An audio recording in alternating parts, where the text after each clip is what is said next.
Good afternoon. And welcome to everyone who's joining us on the internet.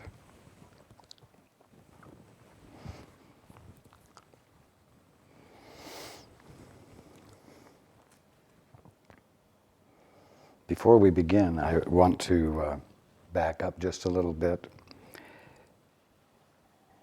and reconsider this statement.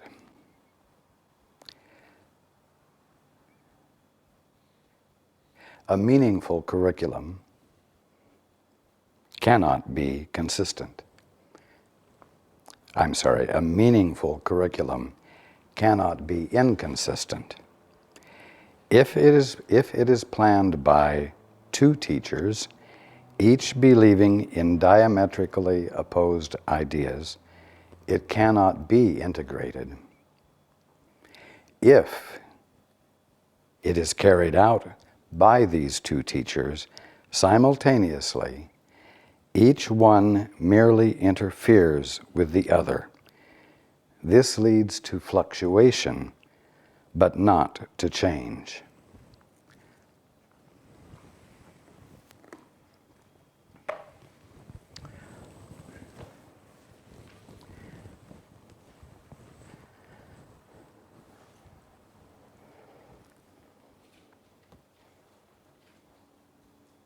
And the ultimate point in that discussion was that the necessity is to choose for one teacher or the other. That the call was for who your teacher was going to be. And even more specifically, it's necessary for you to pay attention to whether you're getting what you want.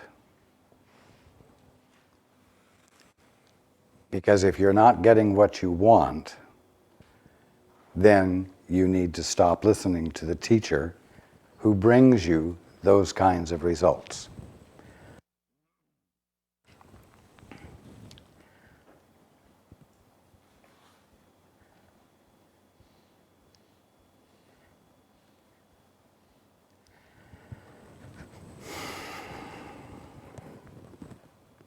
Very often I hear people say, well, as long as we're here in the human condition, we have to do this or that. We have to go to doctors, or we have to expect problems, and so on.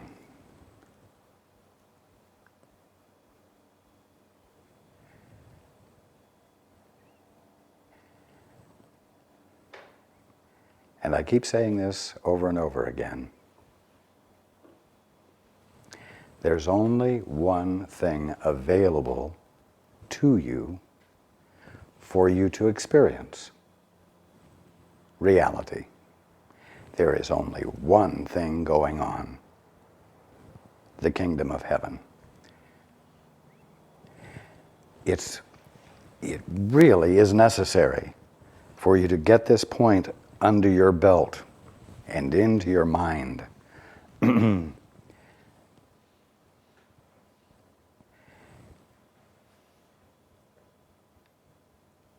Because there's only one thing going on, there's only one thing for either of the two teachers to speak about, to teach about.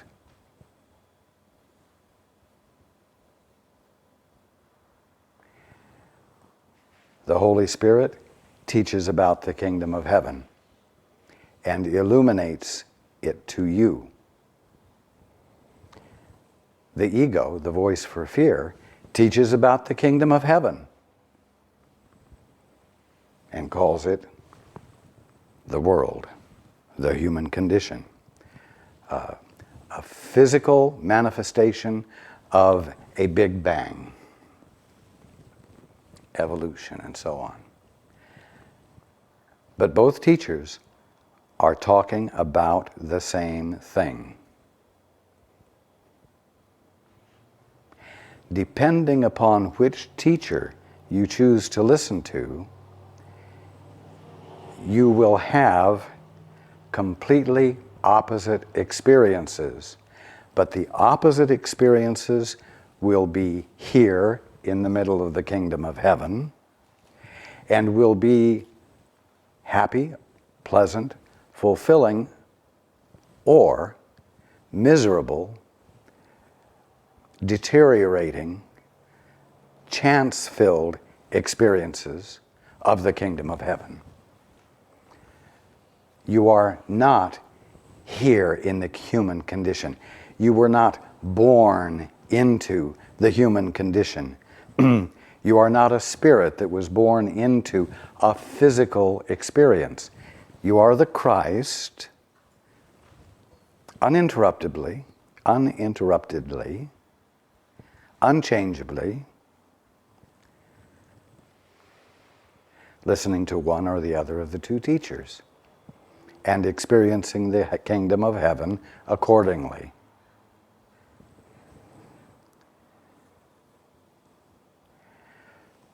I keep reminding you that each one of you right now is the Christ, is the direct expression and embodiment of God, right here, right now, in the middle of the kingdom of heaven.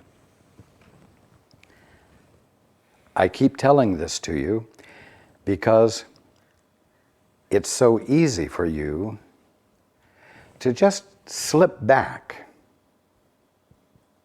into what I'm going to call a materialistic assessment of the kingdom of heaven. You slip back into your habit of perception rather than being conscious with innocent attention, meaning attention free of memory, to the one and only thing there is to experience.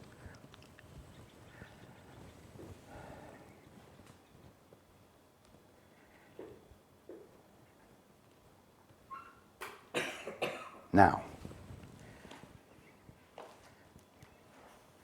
what causes you to see the kingdom of heaven as the material world and the human condition are the mutual agreements that you have all made with each other, and the definitions that were given by the voice for fear.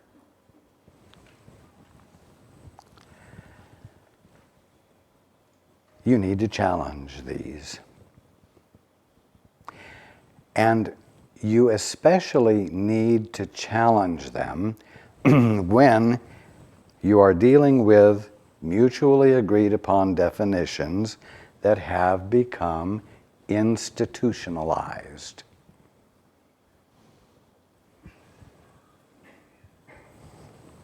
Healthcare and all of the concepts associated with healthcare that are absolutely based upon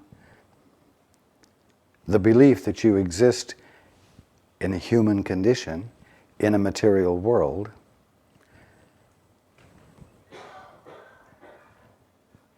absolutely blind you to your opportunity to experience health. Oh, I know. Wonderful things are being done.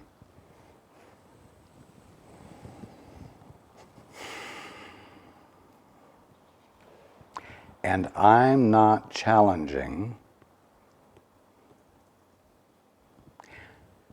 the wonderful things that are being done that make those of you who are experiencing limitations, that are providing those of you who are experiencing limitations a better experience.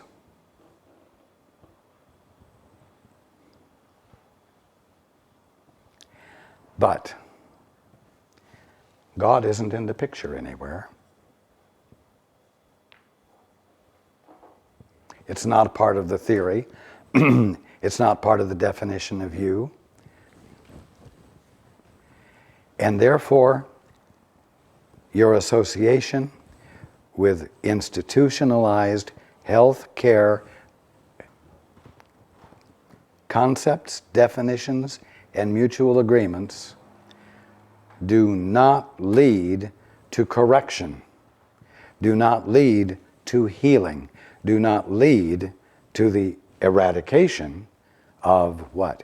The liability to be ill. And you must be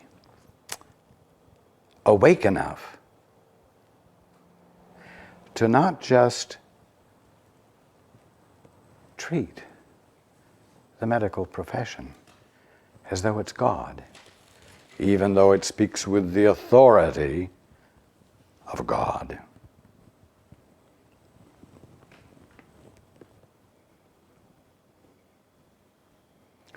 There are, of course, other institutionalized areas of mutual agreements.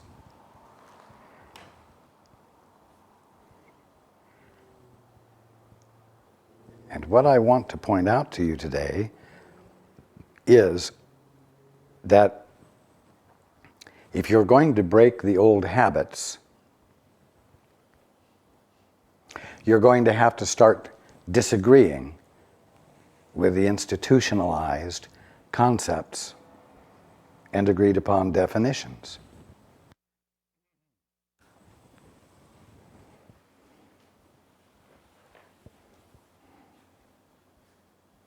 You tell me if this wouldn't be an improvement over the current situation. You go into a physician and have an exam. He gets the results back. He comes out and he says, Mr. Jones, it is obvious that you are conflicted in your thinking. There is obvious evidence of it here. And you need to go home and give this your attention so that the visibility and tangibility of your individuality no longer reflects this conflict in you. You must pay attention to what you are blindly believing, whatever it is. And you must ask the Holy Spirit to help you see what it is so that you can set it aside. At the present time, the situation does not call for intervention from me, but it does call for correction from you. Wouldn't that be incredibly marvelous? It would be closer to the truth.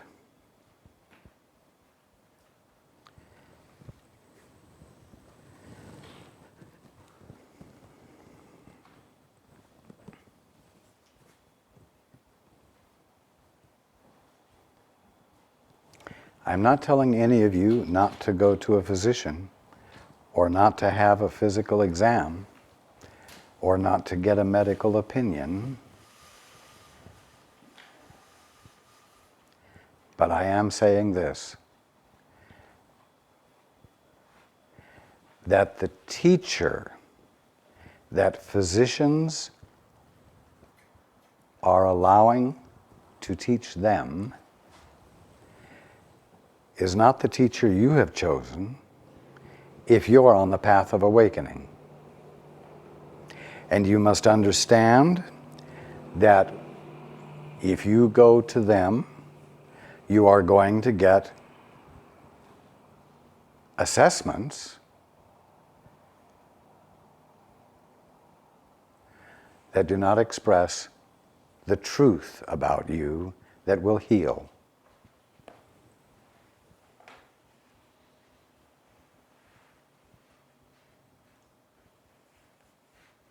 And if you try to honor the physician and honor the truth,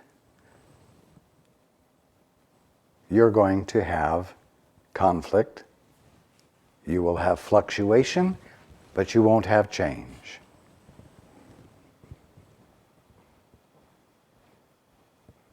Who is your teacher going to be?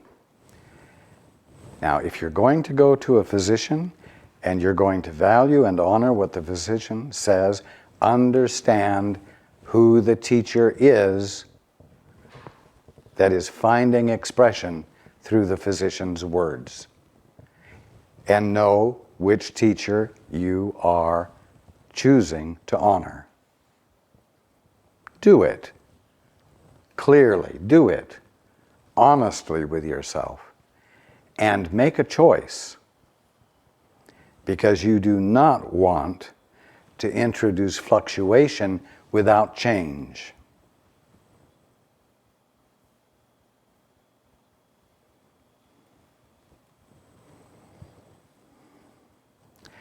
If you go to the other teacher, the Holy Spirit is not going to speak to you of death.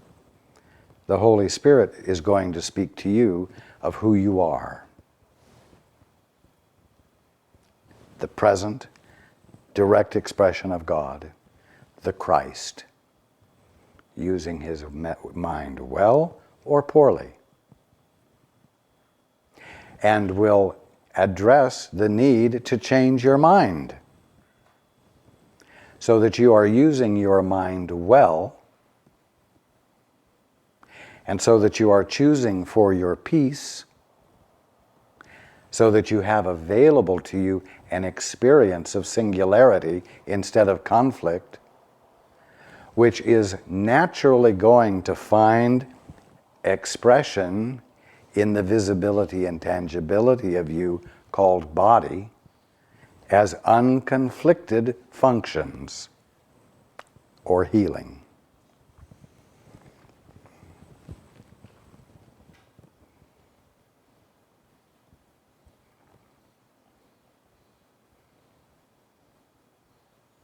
You can't operate from both standpoints simultaneously.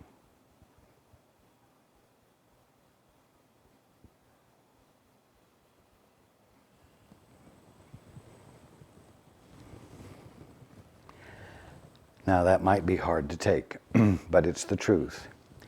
And so what do I suggest? I suggest that you not wait until a crisis to make the choice. I encourage you to deal with the cold that you think is coming on, or the minor symptoms of discomfort, and make your choice of whether or not you're going to listen to the Holy Spirit within you, or whether you're going to listen to yourself. You're not going to go to the doctor for a cold. But you know what? You are going to listen to your prior education, which you've gotten through advertising. Get ready for the summer colds. Get ready for the winter colds. Take this medicine, take that medicine. And you think, well, since I'm here in the human condition, what can I expect? Oh, I can expect winter colds and summer colds and hay fever and asthma, and after all, I'm in the human condition. But you know what? While I'm in the human condition, I'm sure enjoying reading about the truth, and boy, oh boy, does it stimulate my curiosity and interest in it. Really gives me a neat high, and it's so comforting. Well, bullshit on comfort. If you're not making the choice between the two teachers, and you're trying to listen to both of them, and be uncommitted to either one of them, and feel good, you're not getting anywhere. Nothing's happening. No change is happening Fluctuation is no change.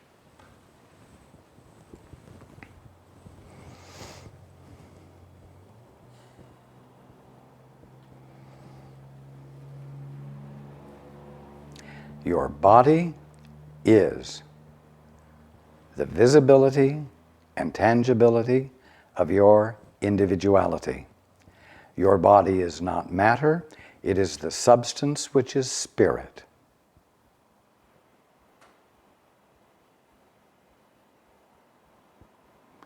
It is constituted of living love, arising out of the singularity of the peace of God.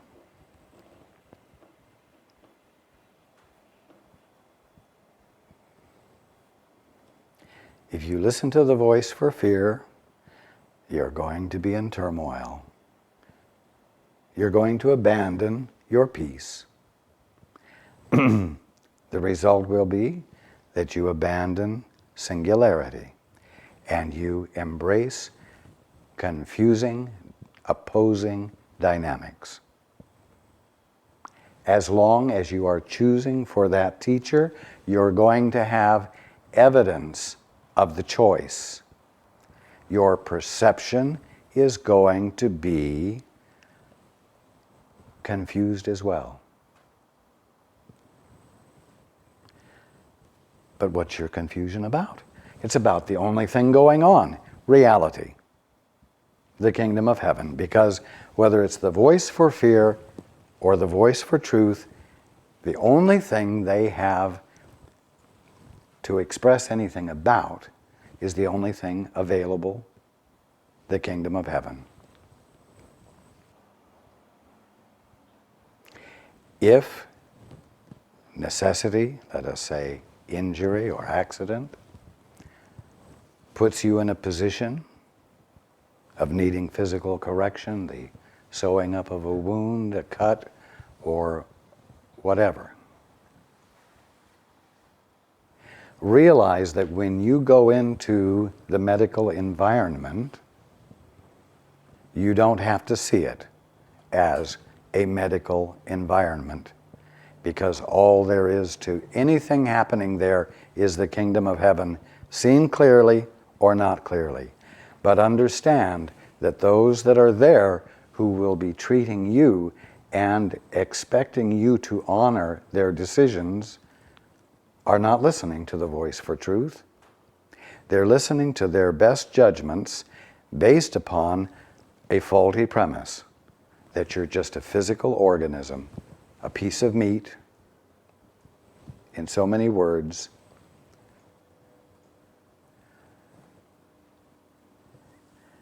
that has no permanence to it, that isn't eternal, because it has nothing to do with an eternal source that creates only like itself. And so you move into that environment, rendering unto Caesar the things that are Caesar's, and rendering unto God the things that are God. In other words, you go in being very alert, so that your primary allegiance is with the voice for truth.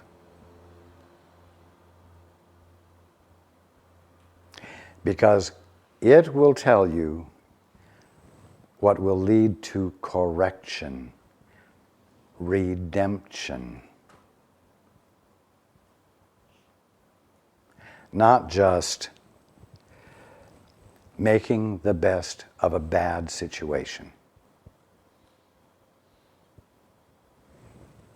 The physicians will talk to you about making the best of a bad situation and will say there's nothing more you can expect. Those are words that are said very often.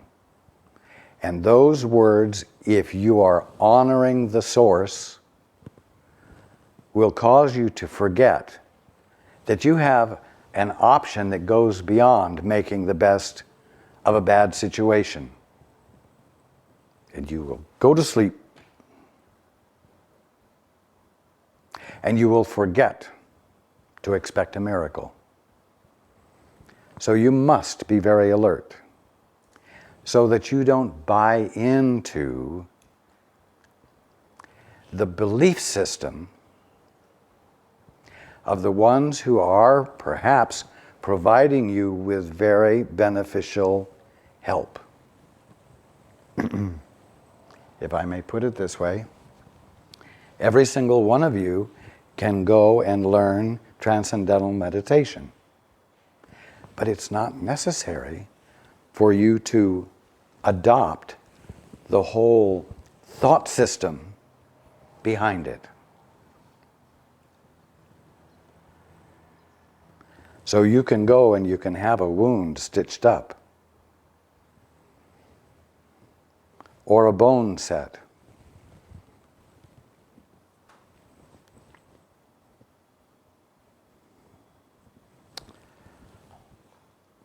or something removed that needs to be removed under the circumstances. But you do not have to buy the whole attitude and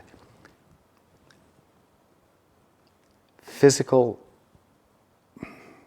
medical infrastructure of beliefs associated with it.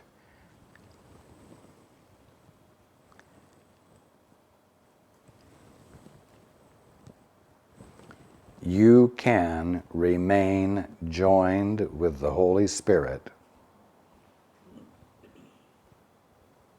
and meet the immediate need and leave without ever shifting your allegiance to the institutionalized practice of the belief of a universe in which God has nothing to do with it.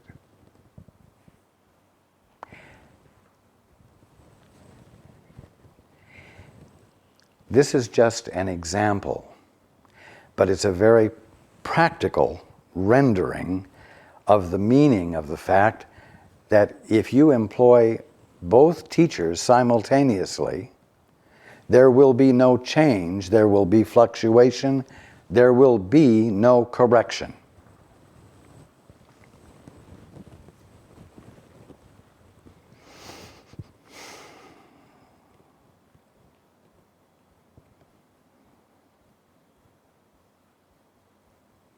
Everything the Holy Spirit tells you flies right in the face of every single mutually agreed upon definition that arose out of your decision to think for yourself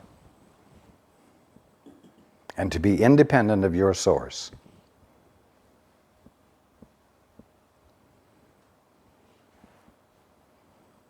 Every single one of those mutually agreed upon definitions needs to be challenged.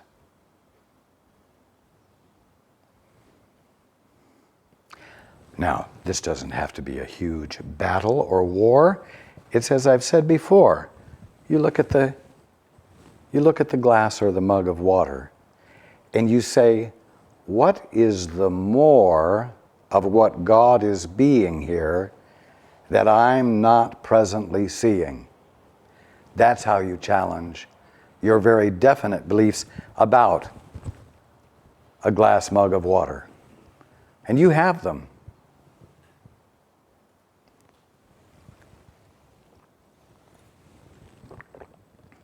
But there's more there.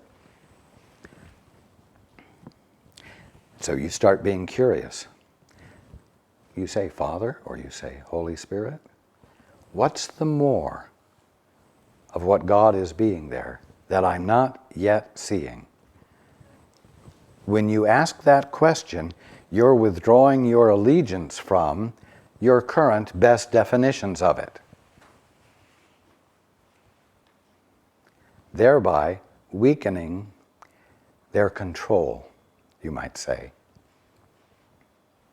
The control they seem to have by virtue of the commitment you're giving to them.